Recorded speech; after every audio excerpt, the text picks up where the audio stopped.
Hello and welcome to the Daily Rings of Power podcast, your daily dose of the latest news, rumours and speculation about the Lord of the Rings, the Rings of Power.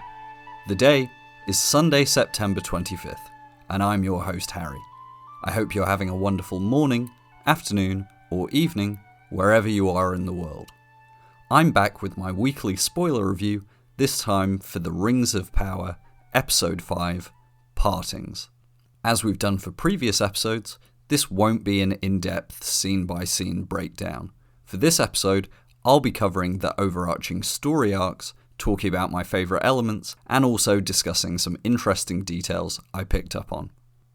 However, as we do every week, I will be releasing a longer and more in-depth breakdown of Episode 5 next week, where I'll be joined by Anna, my LSR, to help me analyse what we saw, discuss our favourite moments, and speculate on what might be coming in Episode 6 and beyond.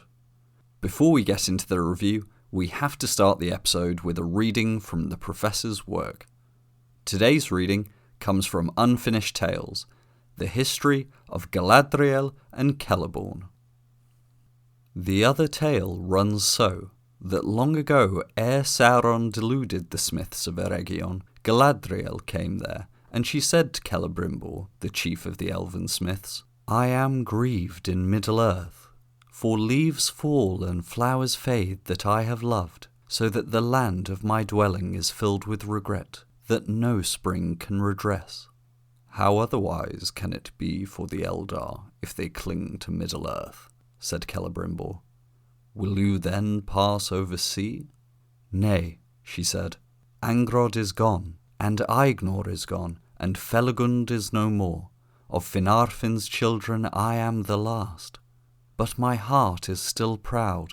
What wrong did the golden house of Finarfin do that I should ask the pardon of the Valar, or be content with an isle in the sea whose native land was Aman the Blessed? Here I am mightier.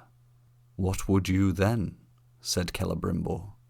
I would have trees and grass about me that do not die, here in the land that is mine, she answered.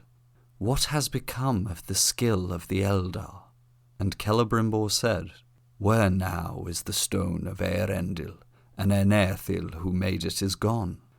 They have passed over sea, said Galadriel, with almost all fair things else.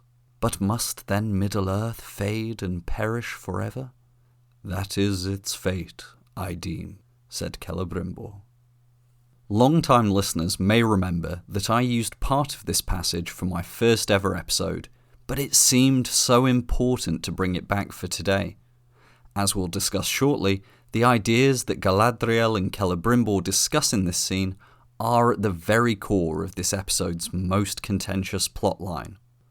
Now, this was a jam-packed episode, and we won't be able to cover every single scene. We'll cover the main storylines, beginning with Lindon, before heading to Númenor, and the Southlands, before we finish by taking a look at the Stranger and the Harfoots on the move. Let's get started. When preparing my notes for today's review, I knew that we had to begin by talking about the storyline playing out in Lindon. For those of you on Twitter, you'll know that these scenes sparked quite a heated reaction from fans, with many feeling that this was the biggest deviation from Tolkien's Legendarium to date. In order to properly analyse it, we need to break down this story into its component parts, so I'll talk first about the Song of the Roots of the Hithaeglir, then the idea of elves in Middle-earth diminishing and fading, and finally the idea that Mithril is the solution to this issue. First off, I want to start by saying that the way Elrond's story of the origins of Mithril was depicted was breathtakingly beautiful. While this episode was directed by Wayne Yip, it felt like this was heavily influenced by director J.A. Bayona's style of filmmaking he used in his film A Monster Calls. In that film, he utilised animation to depict stories that are more fairy tale or mythic in their nature, and I really felt this depiction of the Song of the Roots of the Hithaeglir was exactly that. The imagery of the lone elven warrior standing against a Balrog clearly draws inspiration from the other story of the legendary elven warrior Glorfindel and his duel with the Balrog at the fall of Gondolin. However, we know that this isn't what the scene is trying to depict, as the Hithaeglir is the elvish name for the Misty Mountains, so the setting is quite different. As to the backlash against this story being a complete invention, I think certain fans have overlooked the stated fact by Elrond that this story is most likely apocryphal, meaning it is likely an invented legend rather than a historical recounting. Much like Celebrimbor's story about Morgoth and the Silmarils in episode 2, this felt to me like another example of a tale that the elves have invented themselves. The fact that it's largely not true, therefore, is not a major concern to me. I will say that I thought the idea of tying Mithril to the Silmarils was not necessary.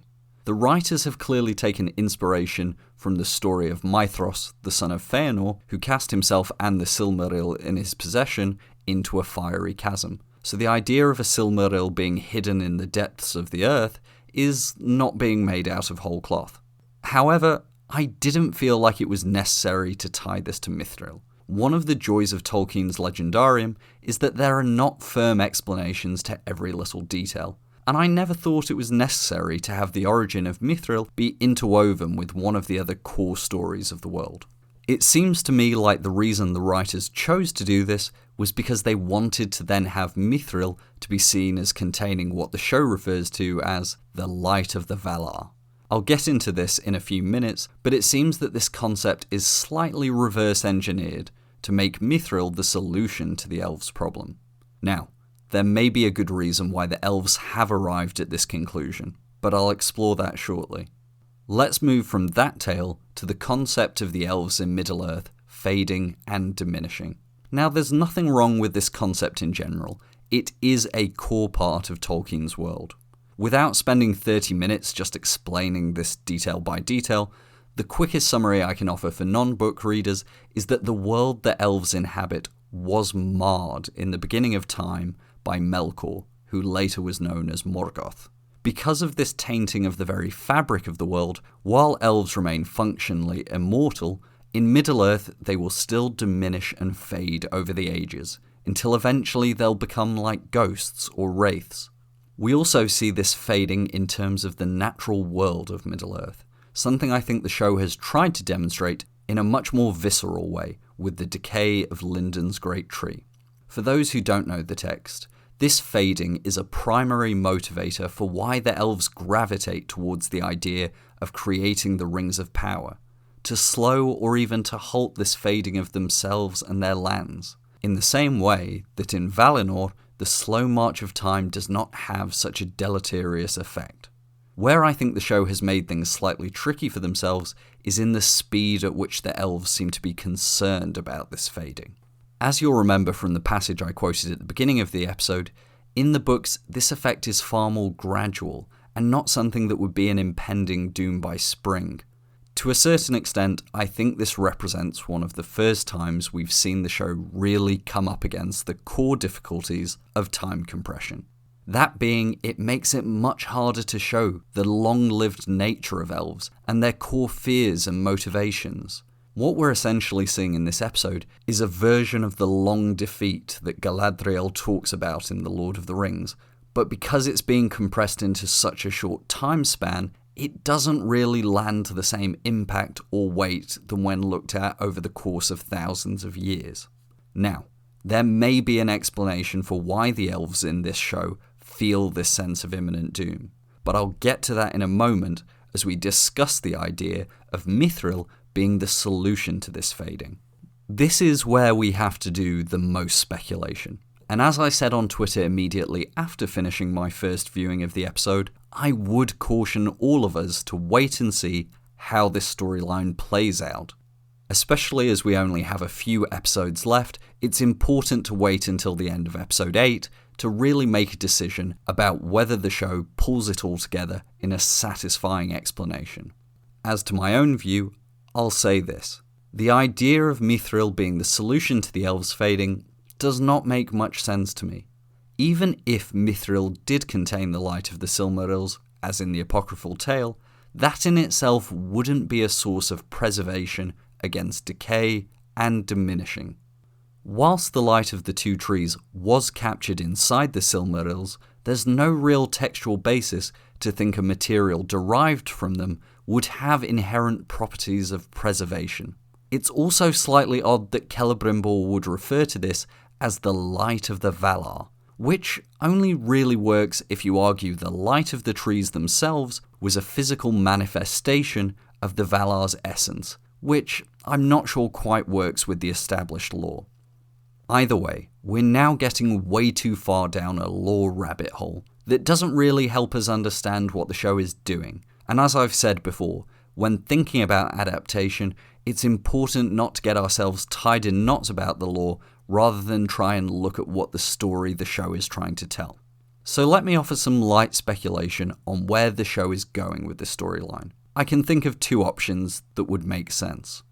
The first option is that the elves are seeing the corruption of the land as this new evil rises, and in a state of paranoia and mild panic, they're searching for anything to fight back. In this scenario, I can see the proud nature of the elves taking over, thinking that they can, with the right materials, hold off this threat through their own craft. I suspect that the decay of the tree and the land itself is being caused by Sauron himself, in order to induce this panic among the elves, something he will later then exploit when manipulating Celebrimbor to forge the Rings of Power. The other option is part of a pet theory I know many of us subscribe to, that being that Sauron is already in Eregion, in his fair form of Anatar, and he's been there feeding lies to Celebrimbor, who has then in turn influenced Gil-galad, without telling the latter of Anatar's presence. We know from the text that Sauron has always greatly coveted Mithril, and so it may be he desires it for his own purposes, or is already even planting the idea of using it to forge the rings, something we know will later happen as one of the three elvish rings, Nenya, is in fact crafted from Mithril. Now, I'm not saying either of these theories are definitely correct, but I thought I'd offer some possible explanations for the way the elves' motivations are being portrayed. As I said, we'll need to wait until the end of the season to see if the show truly has a satisfying explanation. I know I haven't touched on Elrond and Durin's interactions, spoiler alert, I think they're incredible as usual, nor have I given detailed thoughts about the way Gil-galad and Celebrimbor are being portrayed in this episode. But I want to save that to have a more in-depth discussion with Anna in our breakdown episode. If you're looking for something to read in the meantime, I put together a very short thread on Twitter explaining how I'm thinking about the show's adaptation of characters like Gil-galad, who we have such little textual basis to go off. I'll link that thread in the show notes. As I've now spent far too long talking about the Lindon storyline, let's hop over the Sundering Sea and talk about Númenor. This plotline once again had a very strong showing in my opinion, with great scenes that gave us additional insight into our characters here and the storylines being developed. Starting with Galadriel and Halbrand, I absolutely loved their interactions this episode. Their scene in the Forge felt like one of those moments where all the carefully laid groundwork of their previous scenes paid off. Both these characters are immensely weighed down by their past. For Galadriel, it's all the pain and loss that she's been carrying with her from the First Age, whilst Halbrand feels crushed under the weight of his people's legacy and his own actions, that we can infer from his dialogue involved no small amount of treading the path of darkness. For me, it also reinforced what I've been saying all along about Galadriel's character arc in the show. The writers have been exploring what it means to hold on to all this trauma and grief, which up until now Galadriel has only been able to hold at bay by channeling it into her fight. But as we saw in Episode 5, you can see that even Galadriel is aware that this inability to stop fighting is as much a cause of pain as it is an act of deliverance. We can see even more clearly now that Galadriel's arc in the show is about moving from despair to hope, from pain to love, from isolation to family, and from fighting to preserving. I remain even more confident after this scene that we will see Galadriel grow and develop over the coming seasons into the wise leader who seeks to help her people by caring for them and their land, rather than fighting this long defeat through strength of arms. The payoff at the end of the episode with Galadriel and Halbrand sailing off to war, now as compatriots, was so satisfying. I'm not necessarily saying that Halbrand is now solely on a path to redemption, but it's great to see the interaction with Galadriel resulting in him at least trying to find salvation through fighting for his people. Elsewhere in Númenor, I thought one of the most telling scenes of the episode was the conversation between Pharazôn and his son Kemen. Whereas the show appears to be struggling at times with the effects of time compression on their Elvish plot, I like how they're skillfully adapting the story of Númenor's decline into one lifetime. Kemen voices the concern of those Númenorians who do not see the value in allying with the elves or fighting for their cause, something that Pharazôn himself is in agreement with. However, here we get our first glimpse of Pharazôn being the ambitious and imperial ruler that we'll see him step into throughout the show. Whereas in the Silmarillion, we have hundreds of years showing the Númenorians at first venturing to Middle-earth as saviours of the men of the continent, and being graceful in their friendship with the native people, we later know that this relationship becomes one of imperialism, colonialism, and outright brutal domination of these peoples. By having Pharazôn already planning for a more selfish and exploitative outcome of Miriel's noble cause, the show is clearly setting up how Pharazôn is going to be able to turn even this event to his benefit and strengthen his own position for the future. It's also interesting to see Kemen clearly wanting to both live up to his father's expectations and win Eärion's favour by taking matters into his own hands. I wouldn't be surprised if we see this behaviour continue to lead Kemen down a darker path, which will then be exploited by a certain villain.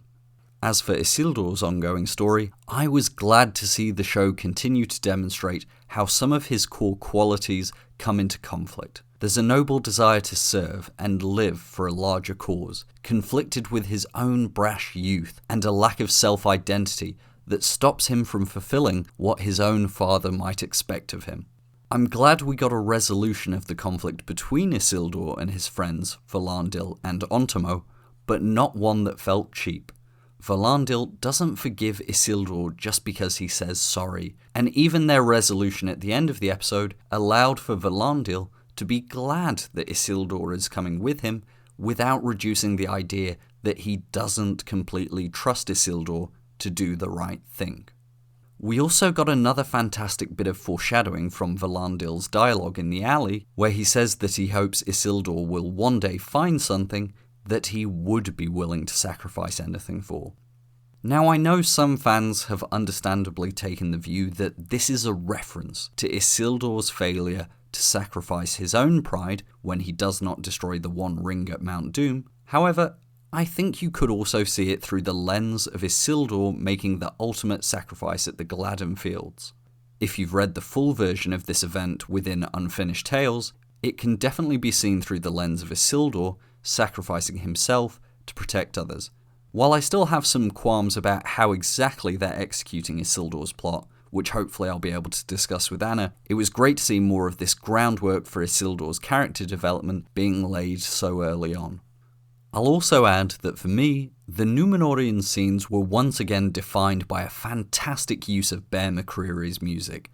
It was impossible not to be struck by a delighted grin watching Galadriel spar with the Númenorian recruits to the sound of scherzo for violin and swords, and later my body was overcome with chills at the sight of the ships departing from the harbour with the magnificent Sailing into Dawn playing in the background. The Southland plotline in this episode didn't take up too much time, but what we got was absolutely fantastic in my opinion. The scene of Adar basking in the sunlight which he was rueing the imminent disappearance of was beautiful, and once again added layers to this character without unnecessary expository dialogue. This was only further built upon by his scenes with the deserting Southlanders, led by Waldreg. The way that scene unravelled was pure perfection for me. Waldreg's initial pledge of loyalty to Adar and his lament for his people's despairing situation was a great way to have the sinister turn of Adar being seemingly repulsed at the idea of being called Sauron. I'll say that I think this reaction from Adar still leaves us with quite a few options. It's possible that Adar himself was a victim of Sauron's cruel torture and corruption, which could lead to this resentment. Or perhaps it's simply a case that he sees himself as the true successor to Morgoth, and so even the mention of Sauron enrages him. Alternatively, if you're one of the few Adar is Sauron truthers, then perhaps you could see this reaction being a result of the fact that this particular name was really an insult by the elves, which in their tongue means something like foul or vile. If he is Sauron, which I personally don't believe to be true, then it would be a nice bit of groundwork to establish the idea that Sauron's names he gives to himself are much more complimentary and reverential in their nature. I also have to give a shout out to one character death. It was so hard to watch Rowan meet a sticky end, and I want to give credit to his actor, Ian Blackburn, for really nailing that sense of absolute terror and horror that a child facing his death would evoke. He wasn't always the nicest kid, but I am sad to see him go. Elsewhere, I absolutely loved the brief scene we got between Arondir and Theo. That sense of parental care and encouragement was lovely to see. And as I mentioned on Twitter, it really reminded me of the scene between Aragorn and the young boy Haleth on the eve of battle at Helm's Deep. In the same way Aragorn told Haleth that there was always hope, the idea of Arondir trying to recognise Theo's courage and bravery was beautiful to see. The revelation that the broken sword Theo has been carrying is depicted on a carving in the walls of the old watchtower was very interesting. In the trivia feature you can access on Prime Video, it tells us that this watchtower was originally built by men who were loyal to Morgoth, so it's fascinating to see that inherent link in the architecture itself. As to what this sword is a key to, I have a few ideas, which I'll explore with Anna in our breakdown episode. But suffice to say, I thought it was very interesting that the carving depicted the sword being plunged through a body. Something tells me the idea that true creation requires sacrifice is going to play a key role here. Finally, we can't finish the episode without talking about the Stranger and the Harfoots. The opening scene between Nori and the Stranger, with him being worried that he was a peril to the Harfoots, was so well done. And despite the fact, as we later see in the episode, that he is a danger to the Harfoots merely by being around them, it only reinforced my suspicion that we won't be seeing some ultimate villainous reveal from the Stranger. While we do see the Stranger momentarily endanger Nori during the scene of him trying to heal his arm, I think we should once again lean towards seeing that as the Stranger learning to control this immense inherent power he has at his disposal, rather than any malicious intent on his behalf. Following that scene was perhaps my favourite of the episode, with the long-awaited rendition of This Wandering Day by Poppy.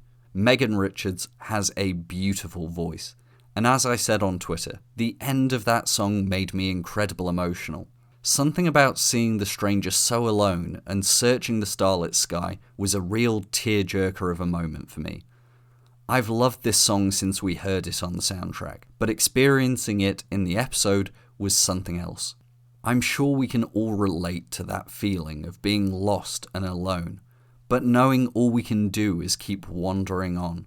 And that subtle depiction of universal themes in the Rings of Power is something the show continues to excel at. It was also fascinating to finally get the introduction of the white-robed mystics in this episode. While we didn't get any dialogue, there were some interesting visual cues, most significantly that one of the mystics was carrying a metal device inscribed with the same symbol representing the constellation that the Stranger is searching for. In Deadline's Inside the Episode video, which you can find on Prime Video's YouTube channel, the episode's writer, Justin Doble, says that the mystics are looking for the Stranger, and while we, the audience, don't know very much about the Stranger, Doble assures us that the mystics do know about him, and they're not going to stop until they locate him. I am so curious about what role the Mystics are going to play, whether they're on a mission to destroy him or to use him to their own benefit. Either way, I think we're all right to be concerned about whatever plan they're trying to enact. Now, as I said at the top of the show, I did not cover every scene or detail from the episode. On my breakdown episode with Anna next week, I'll try to cover the actions of Gil-galad and Celebrimbor in more depth, discuss whether we think Isildur's story is being successfully executed so far, and do some fun theorising on where this is all heading in the final stretch. Hopefully, you still enjoyed my exploration of the key storylines and themes we got in this episode. This was a difficult script to put together, and I do hope my opening section on the Linden storyline was easy to follow. Let me know if there were any areas of confusion which I can explain further next week. Do come back next week if you'd like to hear myself and Anna engage in some fun analysis and speculation, as well as discuss some of our ongoing concerns and criticisms. Also, as we're getting close to the end of the season, you can expect a fair amount of conversation about where Season 1 is ultimately heading. Please let me know on Twitter what questions you had about this episode, or topics you'd like us to dive into on that breakdown. I've really been enjoying answering your questions each week, and I'm happy to dive deeper into any aspects of the lore, characters, or where certain storylines are going. But for today, that's all we have time for. As always, I'd greatly appreciate if you could leave a rating or review on whichever podcast platform you use. And if you haven't already, make sure you subscribe so you never miss an episode. Thank you so much for listening. I'll be back in a few days to talk more about Episode 5 on the Daily Rings of Power podcast. Namarie.